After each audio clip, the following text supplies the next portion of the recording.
Sir, এই lottery কেলেঙ্কারিতে এবার 3 কোটি টাকা ইডি উদ্ধার করলো, কি বলবেন? 3 কোটিটা ভীষণ কম হয়ে গেল না? আসলে আমার কোথাও মনে হয় এদের মধ্যে একটা আঁতাত রয়েছে।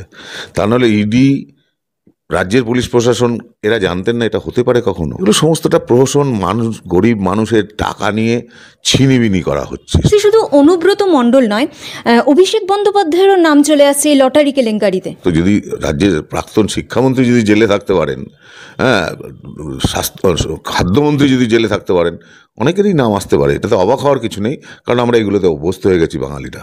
তো মনে হচ্ছে না যে সর্ষের মধ্যেই ভূত দেখা? এখানে ভূত না, ভূত পেতনি সব আছে, মাথা থেকে নিচ তলা অবধি। শাসক দলের, প্রশাসনে, শুধু শাসক দল বলছি না, প্রশাসনেও সমস্তটাই ভূতে ভর্তি। যে বিভিন্ন প্রভাবশালী ব্যক্তিরাও এর মধ্যে জড়িত আছে, নাম বেরোতে পারে। এই সরকারের আমলে নীতি বলে কিছু নেই, সবটাই দুর্নীতি। দুর্নীতিটাই নীতি। মাঝে মাঝে দেখেছি ইডি লোক চেঞ্জ করানো হলো, সিবিআই লোক চেঞ্জ কেন করছে? এইখানেই তো কতগুলো প্রশ্ন জেগে যাচ্ছে। যারা সন্ধান করতে যাচ্ছেন তারাই কি নিজেরাই বিক্রি হয়ে যাচ্ছেন? সেইটা আমার কাছে বড় প্রশ্ন। এই এত বড় বড় জিনিসগুলো রাজ্যের যারা শাসক দল, যারা শাসক সরকার চালাচ্ছেন, তারা জানেন না বললে কেউ বিশ্বাস করবে না, কেউ বিশ্বাস করবে না। সুতরাং তাদের নামগুলোই আসছে অধিকাংশ ক্ষেত্রে।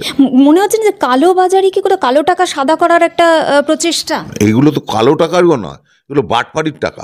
সমস্ত পলিটিক্যাল পার্টি, নেতা নেত্রী, পুলিশ, আরও যারা যারা আছে এই মানে রেসপেক্টেড দপ্তরগুলো, সবার সাথে যোগসাযোগ আছে। মাঝে মাঝে এগুলো মানুষকে দেখানো হয়, দেখো আমরা কত সজাগ। আসলে কেউ সজাগ নয়, এরা সজাগ যে যার ব্যক্তিগত স্বার্থের জন্য। আলটিমেটলি দিনের শেষে যেটা হয়, সেটা গরিব মানুষের অর্থগুলো লোপাট হয়ে যায়।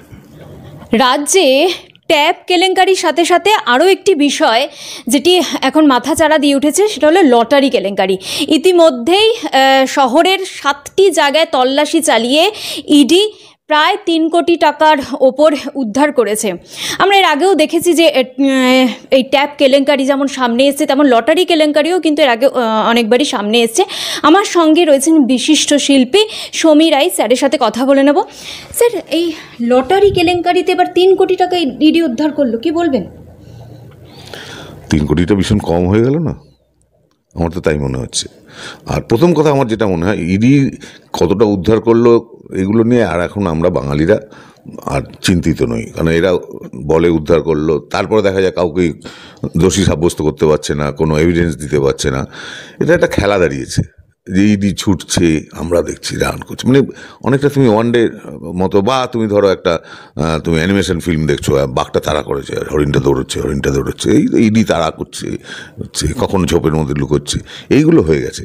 আসলে আমার কোথাও মনে হয় এদের মধ্যে একটা আঁতাত রয়েছে।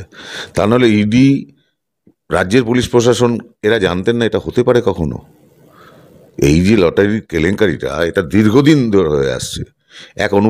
মাননীয় অনুব্রত মণ্ডল, হ্যাঁ, যিনি নাকি তিহার জেল ফেরত, অর্থাৎ তিনি সেই উপাধিটা পেয়ে গেছেন, তো তিনি 2-3 বার করে একজন লটারি পেয়ে যাচ্ছেন। এগুলো বিস্মিত হতে হয়। অথচ আবার খবরের কাগজে পড়ি কখনো কখনো একটা গরিব মানুষ গ্রামের, সে হয়তো কোনো কারণে তার নামে একটা উঠে গেছে, সে পুলিশের দ্বারস্থ হচ্ছে, তারপরে তাকে হেনস্থা করা হচ্ছে। এগুলো সমস্তটা প্রহসন, গরিব মানুষের টাকা নিয়ে ছিনিবিনি করা হচ্ছে স্ট্রেট। এই লটারিটা বিশেষ করে এই যে আমরা রাজ্যে সর্বত্র চলছে, এটা এক ধরনের জুয়ার নাম করে গরিব মানুষকে লুটে পুটে খাচ্ছে যারা যেখানে ক্ষমতায় আছেন। ইডি সূত্রের খবর যে বিভিন্ন প্রভাবশালী ব্যক্তিরাও এর মধ্যে জড়িত আছে, নাম বেরোতে পারে। দেখুন, আমি না আবারও বলছি, আমি ইডিকে আমি অ্যাটাক করতে চাইছি না। ইডি কাজ করুক আমরা চাই, সিবিআই কাজ করুক আমরা চাই, কিন্তু আমাদের চাওয়াতে ওনাদের তো যায় আসে না। বা ওনাদের হয়তো এভিডেন্সগুলো এমনভাবে লোপাট করা হয় বা বিক্রি হয়ে যায় এভিডেন্সগুলো, যেখানে ইডিও হয়তো কিছু করতে পারেন না। তো আমরা মাঝে মাঝে দেখেছি ইডি লোক চেঞ্জ করানো হলো। তাহলে যারা সন্ধান করতে যাচ্ছেন তারাই কি নিজেরাই বিক্রি হয়ে যাচ্ছেন? সেইটা আমার কাছে বড় প্রশ্ন। দ্বিতীয় কথা, এই এত বড় বড় জিনিসগুলো রাজ্যের যারা শাসক দল, যারা সরকার চালাচ্ছেন, তারা জানেন না বললে কেউ বিশ্বাস করবে না, কেউ বিশ্বাস করবে না। স্যার, আমরা দেখলাম আমরা এর আগে দেখেছি স্বাস্থ্য দুর্নীতি, আমরা খাদ্য দুর্নীতি দেখেছি, ইতিমধ্যে যে বিষয়টি সবথেকে বেশি নাড়াচাড়া দিচ্ছে ট্যাব দুর্নীতি। তরুণের স্বপ্ন প্রকল্প মুখ্যমন্ত্রী মমতা বন্দ্যোপাধ্যায় চালু করেছিলেন 2020 সালে, কিন্তু এখন দেখা যাচ্ছে এই ট্যাবের টাকাই ছাত্রছাত্রীদের অ্যাকাউন্টে না ঢুকে চলে যাচ্ছে অন্যের অ্যাকাউন্টে। এবং ইতিমধ্যে যেটা জানা যাচ্ছে যে তৃণমূলের এক ব্লক সভাপতি, তার ছেলে এই হ্যাক কাণ্ডে জড়িত আছেন, এক্ষেত্রেও তৃণমূল। না না, এটা তো খুবই ভালো। মাননীয় মুখ্যমন্ত্রী এত সুন্দর সুন্দর নাম দেন, বা ওনার থিঙ্ক ট্যাঙ্ক এত সুন্দর সুন্দর নাম বানান। তরুণের স্বপ্ন, তা আমি খবরের কাগজে যাদের ছবিগুলো দেখলাম, যারা অন্তত ধরা পড়েছে, তারা তো প্রত্যেকেই তরুণ। তাদের স্বপ্ন পূরণ হচ্ছে। এই তরুণ প্রতিনিধি শাসক দলের তাদের স্বপ্নগুলোকে পূরণ করছেন বিভিন্নভাবে। এবং এই অবিচার, এই অন্যায় কি করে আমাদের শাসকরা মেনে নিচ্ছেন আমি জানি না। প্রতিটি ক্ষেত্রেই দেখা যাচ্ছে তৃণমূলের শাসক দলের সাথে যারা জড়িত, তারাই এই সমস্ত কর্মকাণ্ড করছেন। এটা একেবারেই আমরা কেউ চাই না। এই পার্টিরা মাঝে মাঝে বলছেন, বর্তমান শাসক দল, আমরা এটা চেঞ্জ করব, সভাপতি চেঞ্জ করব, আমরা একটা সংশোধন করব। এই যদি সংশোধনের নমুনা হয়, আর সংশোধন করবে কি করে? এই পার্টিটা নিজেদের ক্ষমতা বজিয়ে রাখার জন্য, ভোট বাক্সতে জেতার জন্যে এরা একেবারে ফ্রি লাইসেন্স দিয়ে দিয়েছে সমস্ত তাদের যত সোলজার আছে। এবং তাদের একটি কাজ, যে যেন তেন প্রকারে দেশকে লোটো আর ভোটের সময় ভোটটা জিতিয়ে দাও। মনে হচ্ছে না যে সর্ষের মধ্যেই ভূত দেখা?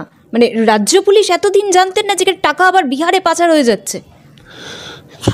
সর্ষেকে ভাগ করলে, তুমি যদি আরও একটা সর্ষেকে যদি 1 লক্ষ ভাগে ভাগ করা যায়, তার মধ্যেও ভূত আছে। অর্থাৎ মাথা থেকে নিচ তলা অবধি শাসক দলের, প্রশাসনে, শুধু শাসক দল বলছি না, প্রশাসনেও সমস্তটাই ভূতে ভর্তি, সমস্তটা। তা নাহলে এটা হতে পারে না। কোথায় নালে একটা তোমার সিসি ক্যামেরা লাগাতে 3 লক্ষ টাকা। আমাদের প্রত্যেকের বাড়িতে সিসি ক্যামেরা সাধারণ মানুষরা আমরা লাগাই, সাধারণ নাগরিকরা, আমরা প্রত্যেকে জানি সেটা কত দাম হতে পারে। 3 লক্ষ টাকা, ক্যান ইউ ইমাজিন?